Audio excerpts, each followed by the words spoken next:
Colombia's leftist FARC rebel group has unveiled its political party at a conference in Bogotá.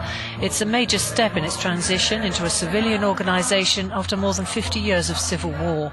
The party, which is as yet unnamed, is due to spell out its campaign manifesto for next year's elections. Tenemos por delante. FARC's commander addressed the conference saying, "We have in front of us many challenges and many difficulties. Nada es fácil. Nothing is easy in politics, Mucho menos much less any revolutionary activity. The regime and the system are not made for us, but we are immersed in them now, and we're willing to change them." Pero estamos inmersos en ellos y dispuestos a cambiarlos. FARC's members were allowed to participate in politics under the 2016 peace deal with the Colombian government. The group's also handed in more than 8,000 weapons to the United Nations under its demobilization. Thousands of demonstrators in Guatemala have turned out to protest against the country's president as he engages in a face-off with the courts. The power struggle concerns this man, Iván Velázquez, the UN's anti-graft chief who's investigating President Jimmy Morales and his party for corruption. In a video on social media, the president ordered the expulsion of the respected Colombian prosecutor, declaring him persona non grata in his role as Commissioner of the International Investigative Commission. The country's constitutional court has blocked the expulsion order, but Morales claims it cannot interfere in what he said was a foreign affairs matter. The reaction from anti-government protesters has been to call for Morales to leave and for Velázquez to stay.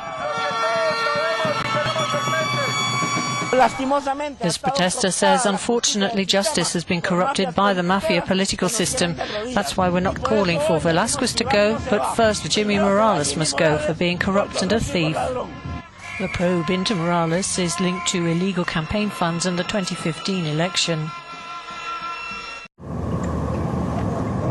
Residents of Houston, Texas have been asked not to leave their homes as flooding caused by Hurricane Harvey has made roads impassable.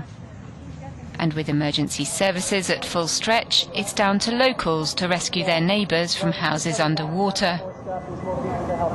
And started grabbing different neighbors, getting them out of their single stories, getting them up into the second story here. So we had about, last count, 11 people, 6 dogs, 2 cats. So it's been kind of a Noah's Ark for the last 7 or 8 hours.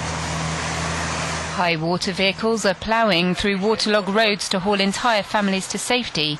But emergency services can't keep up with calls for help, as authorities instruct the public not to dial 911 unless their life's in immediate danger.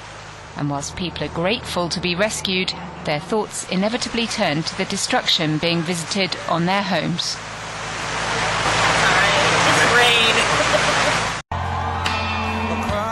Donald Trump is facing further fallout from his handling of the violence in Charlottesville earlier this month. His Secretary of State has now pointedly separated himself from the president over the issue of race. It came in an interview on Sunday with Fox News when Rex Tillerson was asked about Trump's values and about the president morally equating white supremacists with individuals protesting against them. I don't believe anyone doubts the American people's values or the commitment of the American government or the government's agencies to advancing those values and defending those values. And the president's values? And the president speaks for himself, Chris. There have been further anti-fascist protests, this time in San Francisco at the weekend. Hundreds turned out for the rally despite the authorities having cancelled it, fearing it would attract right-wing activists just 2 weeks after the clashes in Charlottesville. The Russian President Vladimir Putin arrives in Hungary on Monday for a state visit with a difference. Officially, the world leader's love of judo is bringing him to Budapest for the opening ceremony of the Sports World Championships. He is, after all, the honorary president of judo's governing body, the International Judo Federation. But the trip, his second this year to meet Hungary's Prime Minister Viktor Orbán, is also about strengthening ties with a rare EU ally. Putin will be given an honorary citizen award in recognition of Russia's role in developing the Pax nuclear plant, Hungary's first and only atomic energy facility. That's far from being their only common points of interest. Many of their fiercest critics say both men have taken similar action to quell popular protests over wide-ranging issues such as civil rights and press freedoms. Brussels and Hungary's neighbours have also expressed concern over Budapest and Moscow's new relationship, fearing it may weaken Western sanctions imposed over Ukraine. Both leaders may well want to talk tactics regarding what Orban calls the New World Order.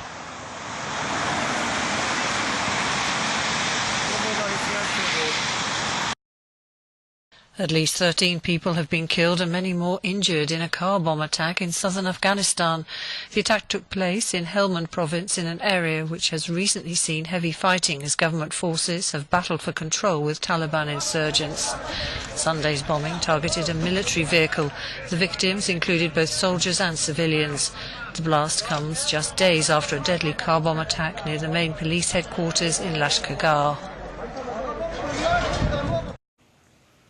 E dal momento po ang espasyo komersyal, oras na back ng si Forme ng Deportivo.